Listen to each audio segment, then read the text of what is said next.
No, this is not clickbait. Yes, it is true. I am selling my 1988 Jeep Wrangler. So I'm a little sad that I'm going to be selling it, but I'm also going to be making room for a completely new vehicle that I think you guys are going to be very, very excited for. So in this video, I'm basically going to be explaining why I'm selling the Jeep, all the different things I've done to the Jeep for the past few months, and how you can have the chance to own the Guitarmageddon ZL1 Jeep.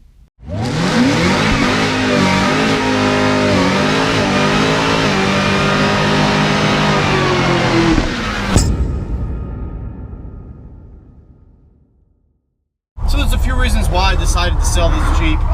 One being, and pretty much the main reason is the fact that I'm going to be getting a new vehicle, like I said in my last video, and it's going to replace this one as well as the current daily driver that I have, which is the 2007 Saturn Aura. That's pretty much the main reason, but to be honest with you guys, I don't have much time anymore to really dedicate to this Jeep project that I started last year when I bought it. I know, it's had so many issues that I've fixed a lot of them, which is good, but it's just kind of one thing after the next, and it's really for the right person that wants to, I guess, fix the Jeep up, make it something nice, or fix it up enough that they can drive it or take it off-roading or whatever. It really doesn't matter. It's a solid Jeep. There are obviously issues that need to be addressed, but it's definitely a work in progress, and in the hands of the right person, it could be something awesome. Now, to be honest with you, I liked owning a Jeep. I guess if I had a new Jeep, I'd probably enjoy it a lot more and get to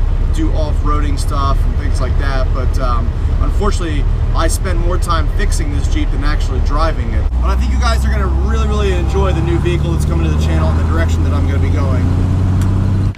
So instead of selling this Jeep privately, I decided to sell it publicly on eBay. So there will be an eBay listing of this Jeep. I will have the link below in the description. Everybody will have a chance if you would like to bid on the Jeep. It starts at $2,000, and I only put it at that because that's exactly what I paid for this Jeep when I got it, and I've done a lot of work to it, put a lot of money into it, so I would at least like $2,000 is what I paid for this Jeep originally, and that's not including all the stuff that I am about to show you.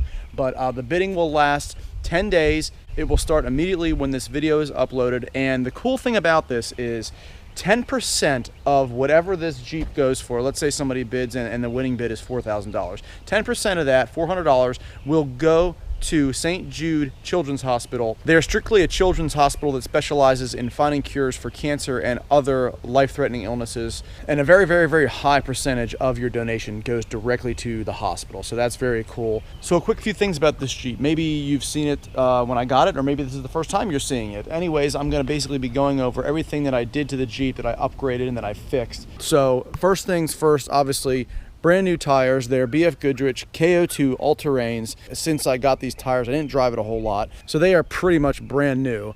Now, the top is also a brand new top that I bought from Smitty Built, and it is a direct factory replacement of the 1988 YJ soft top. Works great, fits great. Everything's easy to take off and zipper and everything like that. So obviously it just needs clean because I haven't cleaned it in a while. And one of the first things that I did replace on this Jeep, which was major, was the frame rust. I replaced the entire rear section of this frame. Some of you guys might remember that, and it was completely rusted out. In fact, the Jeep was literally sagging on one end. But I found a decent condition frame and ended up cutting it and having Westy, guy from Westy Speed Shop, you guys might know him, he completely welded the rear end of this frame in and painted over it. Everything's good, so there's no terrible rust on the frame anymore. I also put half hard doors on this. They are pretty used and beat up, but they work, so a little TLC and they'll look good as new. Seat covers, obviously, because these are the original seats. Now, it does not have a rear seat. I took it out. I don't have it anymore, so if you guys would like a rear seat, you're gonna have to get one. If that doesn't matter to you, then forget about it. Obviously, most of you know I did this zombie theme on the Jeep, and those of you that don't know about it, it's just kind of an aesthetic thing I did for fun because I'm a huge fan of The Walking Dead. So there's things in there that I can either take out or I can leave in there. It doesn't matter. Everything that you see in this Jeep, it will come with. Everything works. The door's locked, the door's closed nice. Everything's lined up pretty well. This locks, this opens and closes. Everything's good there. All these lights actually came on the Jeep. The guy that owned it before me put them on. There's two up front there and two down there. Here's the light switches for the two front lights. As you can see, they work. Two there and one there, and one right there. Now I'm going to show you where most of the work took place, even though there's still a lot of work that needs done, is the engine. Obviously, this is a complete spaghetti mess of wiring. The wiring that was done to this Jeep before I owned it was subpar, to say the very least. That's no surprise to anybody that a wiring harness, a factory wiring harness for this Jeep would do wonders. So for the things that are pretty much brand new that I replaced, radiator is brand new, the alternator is fairly new, new starter, new distributor, new battery, new air filter, which is whatever. Also, I fixed most of the oil leak by replacing the valve cover gasket there. You can see the blue thing around there. It was the old cork style, so that was obviously crappy, so I replaced it with a regular gasket. Everything seems good now. It doesn't seem like it leaks oil, but then again, it's really not a Jeep unless it does leak oil, right? The carburetor needs some TLC. You might even need to get a new carburetor, or at least a rebuild kit for it. But like I said, the wiring harness is going to do wonders for this Jeep. And obviously, like, the wiring inside of this Jeep is also kind of homemade and done. Like, there's a couple gauges. The whole dash was basically homemade. You also have here, this is your windshield washer fluid on and off, which is just weird. I don't know why they wired it up that way.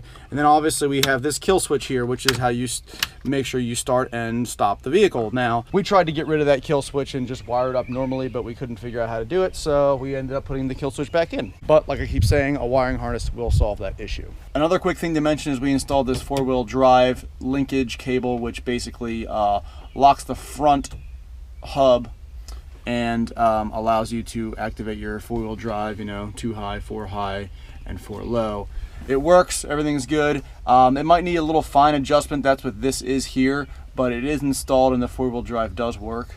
So either way, that's pretty much the basics of the Jeep as far as what does work and what needs addressed. Obviously, if you guys are seriously interested, if somebody is seriously interested in buying this Jeep, or you put in an aggressive bid and you want to know more, I will tell you, but I'm only going to talk to serious buyers, and that's also why I did set a minimum bid at $2,000, because I don't need people lowball me and tell me, oh, I'll give you $500 for it when I paid $2,000 for this Jeep and put a lot of money and work into it. So like I said, the link to the eBay listing will be below in the description. You guys have 10 days to bid on this Jeep from when I upload this video. At the moment, I'm not shipping this Jeep, so it's all local pickup, so whoever wants to buy the Jeep is going to have to drive here to pick the Jeep up or send a trailer to ship the Jeep back to them. I haven't arranged anything yet. Unless I get a very generous bid, maybe I can arrange some shipment for it, but as of now, it's local pickup only. I am kind of sad to see the Jeep go, obviously, but I think it's for the best, and I'm very excited what's going to be coming to this channel, and I hope you guys are too. But again, I wanted to give each of you guys a chance to buy the Jeep if you would like to do so, instead of me selling it privately to somebody. So it's funny because I actually had some people reaching out to me last year that wanted to buy this Jeep, so now's your chance. But anyways, please give this video a thumbs up, share it, comment below, spread the word that I'm selling this. And as always, check out all my social media, which will be in the description below. Hit that subscribe button and have a great day.